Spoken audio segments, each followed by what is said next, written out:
And I never thought when I ran for office that I would win, first of all. But then when I won, I never thought I would have to hire people that knew how to shoot a gun well. And lo and behold, it actually is a prerequisite. Part of the reason they were both hired is because of their law enforcement background. And that's both good, you know, for them obviously, but also a little bit of a sad state of the affairs that we're concerned about our safety. My life's been saved at least a couple times by law enforcement, so I'm very appreciative of it. I was at the ball field a couple years ago. We have a charity baseball game. It's really a lot of fun. It's Republicans versus Democrats. We all get along. It's actually very good. We play in National Stadium, and all right, you're fired, Chief. You probably told all the people who work for you to turn their phone off. There's probably more of them back there doing it. But so we actually play at National Stadium, and we get to wear a uniform of either a college or a professional team. So I wear Western's uniform because I'm from Bowling Green. And so we were out practicing one day, and some of y'all probably remember reading about this. A gunman came up and started shooting at us, and James will have to help me with what he was shooting. Starts with an S, it's an AR-15 what? SKS is what he was shooting. SKS was what he was shooting, and he shot off about 160 rounds. And I don't know how many of y'all have been shot at, but it's not a pleasant thing, particularly if you don't have anything to shoot back with. So I was in the batting cage, and he shot Steve Scalise, and you've probably seen him on TV. He's one of the leaders in the Republican side in Congress. Was shot about right here. I could see him. I was in the right field batting cage, and it's only a hole like this. You figure it can't be that bad, right? You know, it was pretty bad. He went through his hip, through his pelvis, through his bladder, through his intestines, and must have nicked. And I do know this because I've seen your arteries and your veins in your groin. They're about this big around. You don't last long. If it hits the artery, you last a minute or two. It must have nicked the vein, which is still a lot of blood. He went through his entire volume of blood. It's either 24 or 26 units of blood. They got him by lifeline. He just barely made it. They had to leave him open. They couldn't close him for about a week. But he survived. He's still playing with the game. He walks with a limp, but he's still out there with us. But that day we had 2 Capitol Hill police who returned fire, and I remember thinking, when the hell are they going to shoot back? And it seemed like forever. It seemed like it was 45 minutes, and it probably lasted 30 minutes. In that 30 minutes, the guy shoots off. It sounded like the last 30 minutes, it lasted 5 or 6 minutes, but it took a minute or two for them to return fire, and I guess they were trying to figure out who to shoot. You know, you got to figure out who you're going to shoot. And he was over in a cinder block dugout, and he was on the third base side. So Scalise was at second base, and a friend of mine who's very southern from Mississippi, and who's in the National Guard and talks real funny like you do from Mississippi, and he said, well, now I knew when an alligator was chasing you, you're supposed to run like a zigzag, and so I thought I'd run like a zigzag when the guy was shooting me, and he missed me the whole way. And he gets over there, and they dive into, he made a mistake, he started running out, but instead of leaving the fence, which he should have done, he dove into the dugout, and there's about 18 of them in the dugout. But fortunately, it was a dugout that was submerged. Now, you walk down a step or two, it was probably maybe this deep, maybe a little bit less, and so the guys shooting, they're all on the ground in there. And there was a kid in there with them, one of them had their son with them, but fortunately, they would have all been killed had there not been a submerged dugout, because he fired a volley after volley into there. At one point, he decides to come around home plate, and if he'd have gotten close to him, he'd have killed them all. At that time, he's engaged with two Secret Service, Capitol Hill police. But I will tell all you big macho men who took the kill shot, a 4'11" woman with a rifle from the Alexandria Police Department showed up. You like that, don't you? Showed up, and it was kind of hard to tell. He got shot by 3 of them at one point, but he was finally killed. So anyway, that's a long-winded story of saying, you know, I do appreciate law enforcement. My wife and I were in D.C. about 3 months ago. We came from the White House. We go across the street. There's mobs everywhere. They said, don't go out that door. And some people said, why did you go out that door? We didn't go out that door. We got on a bus. We rode all around, but we still had to get back to our hotel. And it was 2 city blocks.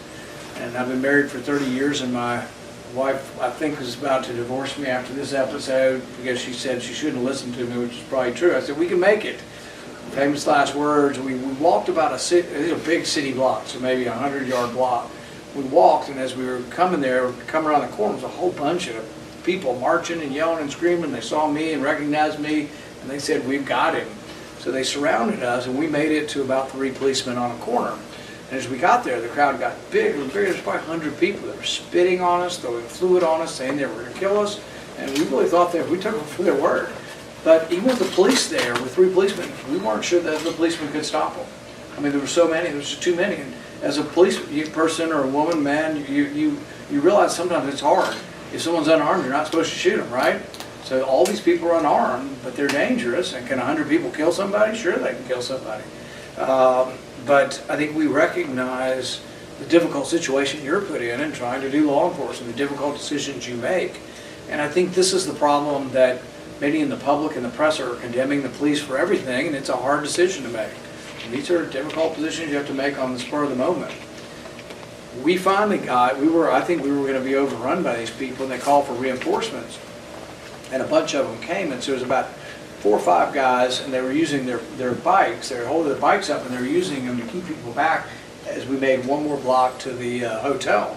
As we're doing this, one of them gets knocked back, and he turns, and I turn. I figure if he falls, they're getting me next. So I caught the back of his flak jacket and stabilized him and said, I got your back, man. I don't have any guns. I'm not very big, but I got your back.